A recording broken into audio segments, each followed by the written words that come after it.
somebody finally gave us what we've all wanted this whole time.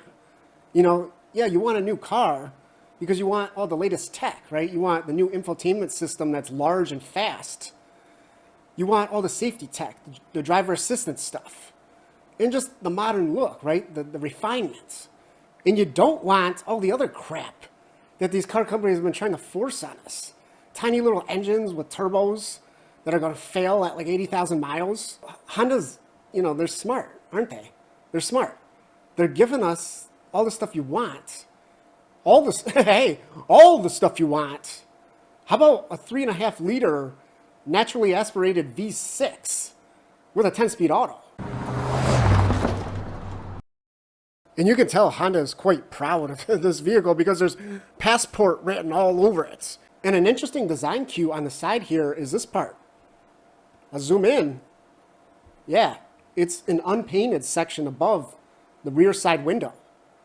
So Honda's saying you can use this as like a place to, place a ladder so you don't damage the paint. The only thing is, I kind of wish they would have just done the whole top like that, or at least the side there. Then you could place, you could place the ladder anywhere. And this image here really shows off how much wider this new Passport is. 1.5 inches wider. You're going to have more interior volume. And as I mentioned, it's just going to look better. It's going to look more aggressive, more intimidating on the road. And yeah, as you can imagine, cargo space is up big time. Big time. You get a lot more than the old model. And not only is that awesome, but when you think about the competition here, like, I don't know, like the 4Runner, which actually got less cargo space, right? Because there was like a huge battery down here. And this applies to the whole interior. You're going to have room to actually stretch out. You're not going to feel like you're sitting right next to your passenger. And of course, you're going to get all these upscale materials and this new design. Well, this is the Trailsport Elite. This is the most expensive one. The regular model, yeah, you're going to have this like black and orange interior, but the design here is solid. If you want to know, what this interior is like, just go to your Honda dealer and sit in literally any of their models. They're pretty much all the same. The only difference is like the shape of the vents is slightly different. Not only is it just simple and clean and ergonomic, but guess what? You actually get physical climate controls. Yes, that's something you want. And as I mentioned, you're getting kind of this older stuff. Physical knobs, naturally aspirated V6. You're getting that stuff with the new tech that you do want.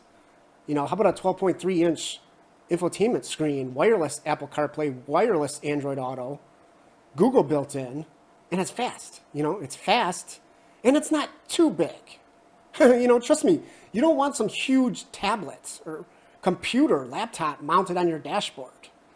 Ultimately, you're here to drive this thing, and look out at the scenery. You're not in your car to look at a computer screen. Well, actually, you might want to look at the screen here, especially when you got it in this off-road mode.